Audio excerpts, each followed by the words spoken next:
Hoy vamos a hablar sobre vehículos eléctricos, sostenibilidad y sistemas eléctricos de potencia. La presencia de estos cacharrillos se está masificando poco a poco en nuestras ciudades y su aumento es exponencial. Si nos imaginamos dentro de unas décadas, por ejemplo, cómo en nuestras ciudades pues prácticamente solamente haya vehículos eléctricos, podemos preguntarnos, y tenemos el deber de preguntarnos, ¿será nuestro sistema eléctrico capaz de soportarlo? ¿Tenemos una infraestructura eléctrica suficientemente robusta o preparada para soportar los regímenes de carga y descarga de tantos cacharrillos de este estilo? Pues bueno, para aprender más acerca de sistemas eléctricos y para descubrir la respuesta de estas preguntas, sígueme la corriente. Sígueme la corriente, sígueme, electrón con electrón. Sígueme la corriente, suscríbete y sé mi protón. Uno de los mayores retos a los que se enfrenta actualmente la humanidad es la masiva emisión de gases contaminantes. Y una pieza muy importante dentro de estas emisiones son los vehículos convencionales que utilizamos en las ciudades, ya sea para el transporte privado o para el transporte público. Los gases que emiten son muy dañinos para nuestro planeta y precisamente por eso la piedra angular para luchar contra esto está en los vehículos eléctricos, al menos en primera instancia. Y la razón de esto es precisamente porque, bueno, sí, uno puede pensar, al final, un vehículo eléctrico no quema el combustible en el propio vehículo, pero se alimenta de una red con combustibles fósiles. Y eso es verdad. Pero tenemos, dentro de las ventajas que podamos tener a nivel ambiental, está que la red tiene un mix energético en el cual puede o no haber alta presencia de energías renovables. Pero ya de por sí estamos haciendo más sostenible la energía que consumimos. Y por otro lado, los puntos de emisión están localizados, entonces son más controlables y se puede tratar mejor el gas que se emite. Lo primero y la base es la reducción de emisiones, que es básica y que es algo que con el vehículo eléctrico se elimina completamente, por lo menos dentro del ámbito de la ciudad. Poco a poco ir deshaciéndonos de todas las energías que sean combustibles o que no colaboran con el medio ambiente. Realmente las ciudades necesitan un tipo de vehículos eficientes para poder reducir los altos grados de contaminación que puede haber en las ciudades, que hoy en día es una problemática importante. Lo que es la evolución del vehículo eléctrico está creciendo mucho, de manera exponencial. El último informe de International Energy Agency, en esta materia precisamente de vehículos eléctricos, mostraba que en los últimos 6 años el parque de coches eléctricos ha crecido en 2 millones de unidades. Casi nada. Hay distintos actores en los sistemas eléctricos.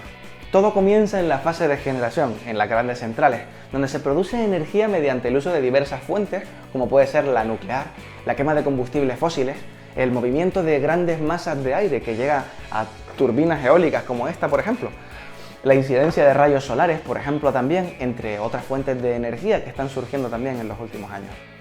Toda esta energía, tradicionalmente, pasaba a la red de transporte de energía eléctrica, líneas de alta tensión que se aproximaban a los puntos de consumo, se aproximaban a las cercanías de las ciudades. Ahí pasaba a distribución, y en distribución ya llegaban a los distintos consumos, como son las lavadoras, por ejemplo, la batería de los dispositivos en los que pues, a lo mejor estás viendo este vídeo, como el teléfono o el ordenador. Pero también había puntos intermedios en los que iban a empresas, desde alta tensión iba a fábricas. Muy poca mayor complejidad tenían esos sistemas, eran bastante lineales. La naturaleza de la electricidad se describe como una onda, parecida a la que se forma en la superficie de un lago en el que cae una piedra. Hay picos y valles en su propagación, y lo que mide la rapidez con la que se forman es el concepto de frecuencia. En el caso de la electricidad, es precisamente esta frecuencia el principal parámetro de control y la que define, por un lado, la velocidad a la que deben girar los generadores para producir electricidad y por el otro, la cantidad de energía que debe ser generada en cada instante para cubrir la demanda. Siempre la frecuencia debe mantenerse a un valor constante de 50 Hz en países con influencia europea y 60 Hz en países con influencia americana. Y esto tiene su origen en los finales del siglo XIX, cuando las dos principales compañías eléctricas que aún siguen existiendo, la europea AEG y la americana Westinghouse Electric, establecieron, digamos, unos parámetros normalizados de operación de sistemas eléctricos. Hablo un poquito más acerca de esto en el vídeo de corriente continua y corriente alterna. Lo enlazo por aquí arriba. Pero ¿cómo logramos que la frecuencia de la red permanezca haciendo muy pequeñas oscilaciones en torno a un valor fijo? Pues generando la misma energía que se consume en cada instante. Si encendemos la lavadora, por ejemplo, en algún punto del sistema eléctrico, hay un grupo de generadores que están instantáneamente vertiendo esa energía de más a la red. Y lo mismo ocurriría cuando la apaguemos. Todo está conectado y todo está en equilibrio. Precisamente la necesidad de mantener ese equilibrio y la filosofía de que la generación debe ajustarse a la demanda es uno de los principales inconvenientes de las energías renovables. Si dependemos de un recurso que no controlamos, como el viento o el sol, ¿cómo podemos garantizar que tendremos disponibilidad de energía cuando sea necesaria?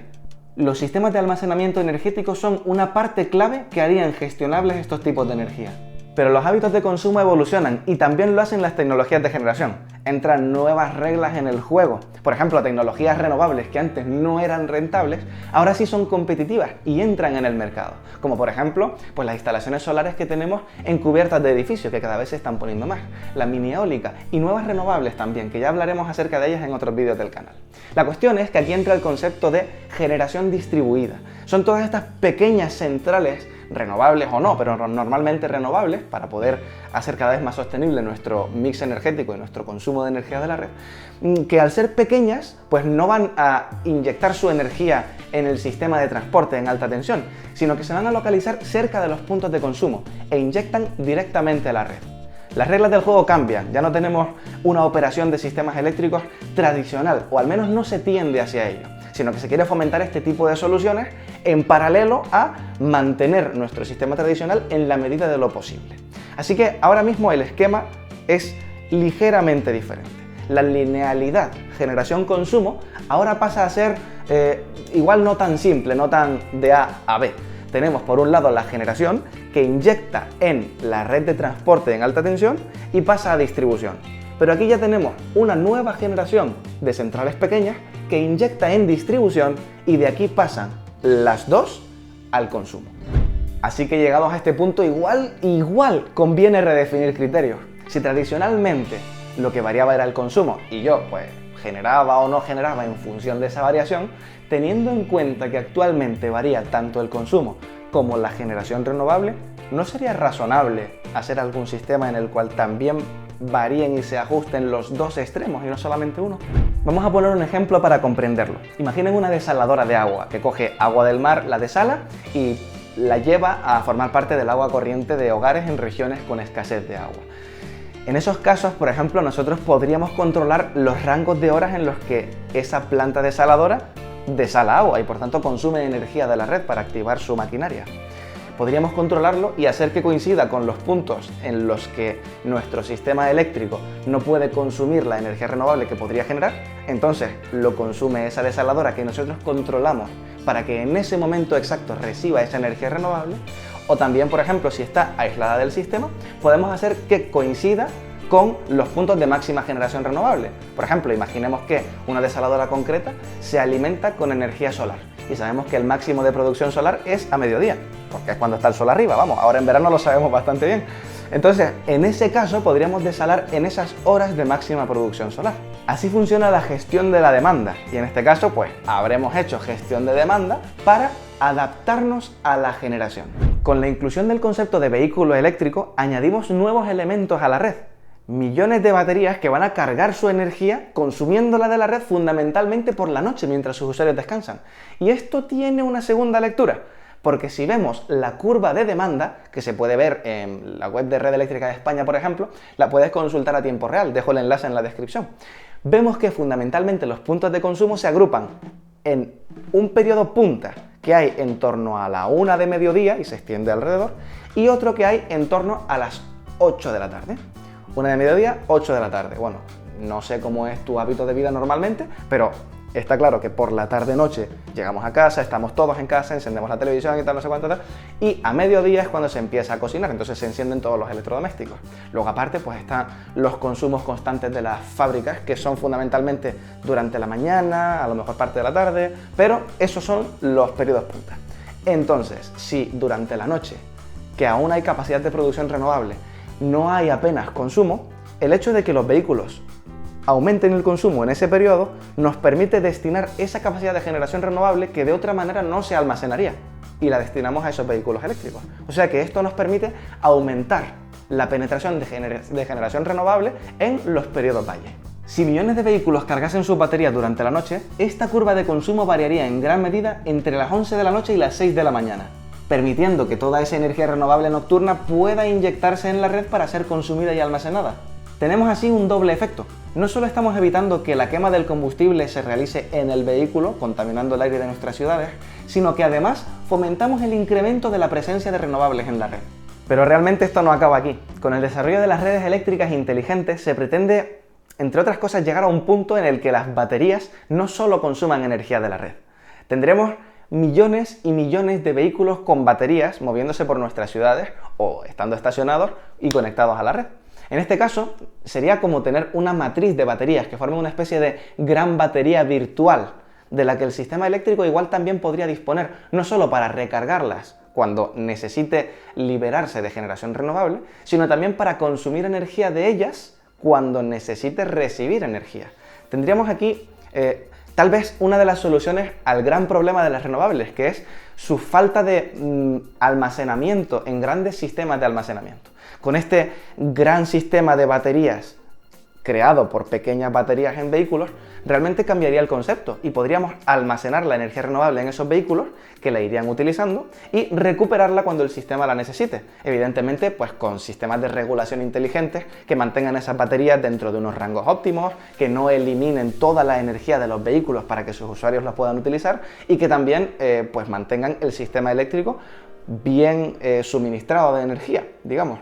Pero lo bueno de todo esto es que tenemos de un plumazo solución a distintos problemas, aunque también presenta algunas cuestiones que las veremos al final de este vídeo.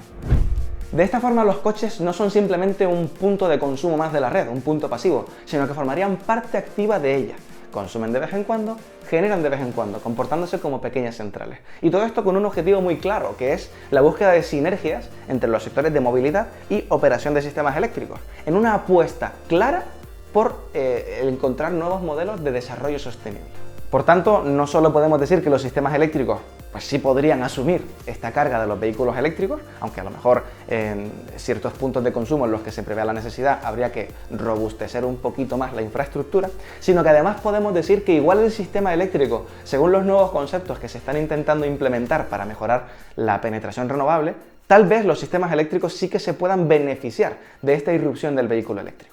Entonces ya hace cosa de una década a lo mejor se dio el pistoletazo de salida a todo este nuevo sector. Mi pregunta es, ¿realmente estaremos a la altura de los desafíos que esto implica? Ahora bien, hay una serie de cuestiones más allá de lo puramente técnico que igual es conveniente revisar, y la más importante a mis ojos es precisamente cómo se gestionaría esta doble cara de las baterías de los vehículos eléctricos, porque si yo me compro mi vehículo eléctrico no me hará gracia que la vida útil de su batería me venga condicionada por regímenes de carga y descarga que yo no controlo. Igual hay opciones aquí para tratar de minimizar este aspecto negativo, este aspecto más controvertido, y por ejemplo, por un lado, los concesionarios de coches o las marcas de coches podrían darse de alta como generadoras eléctricas, comercializando con la compraventa de energía en un nuevo modelo de negocio. Y por otro lado, desde el punto de vista de los usuarios, tal vez cuando tú te compras el coche puedes no pagar la batería, que de hecho es de los elementos más caros en relación a lo que pagamos por un vehículo eléctrico, sino que tal vez esa batería puede seguir estando en propiedad de esas empresas que se darían de alta como generadoras de energía y que se encarguen ellas de instalárnosla en el vehículo, que se utilice cuando se haya reducido su eficiencia, cambiarla y ponernos otra como sustitución, sin que esa batería sea propiedad nuestra, sino que es parte de ese nuevo modelo de negocio de ellos basado en la generación, más bien en el almacenamiento de energía en nuestros vehículos eléctricos. Es una propuesta de las primeras que se me viene a la mente, pero probablemente haya muchas soluciones a este tipo de razonamientos controvertidos que es normal que un usuario tenga.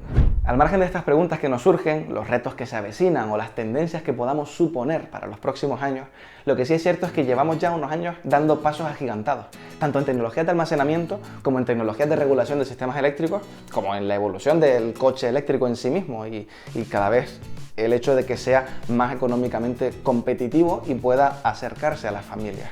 Entonces, igual quedan distintos actores que tengamos que tener en cuenta, no solamente el factor técnico, sino los actores que ejercen cambios reales desde la política, los actores que ejercen presiones desde otros sectores, y realmente el objetivo al fin y al cabo es unir fuerzas y apostar todos a un mismo objetivo, apostar a hacer inversiones, a hacer innovación en los sectores concretos que hacen falta para lograr que estos cambios se produzcan más pronto que tarde. Comenta por aquí abajo en los comentarios qué opinión tienes al respecto, cómo crees que va a evolucionar el sector en los próximos años y al final, pues, cuál crees que es la clave para que podamos ver este tipo de soluciones corriendo por nuestras calles realmente con mayor presencia de la que podemos ver actualmente, para hacer un cambio real.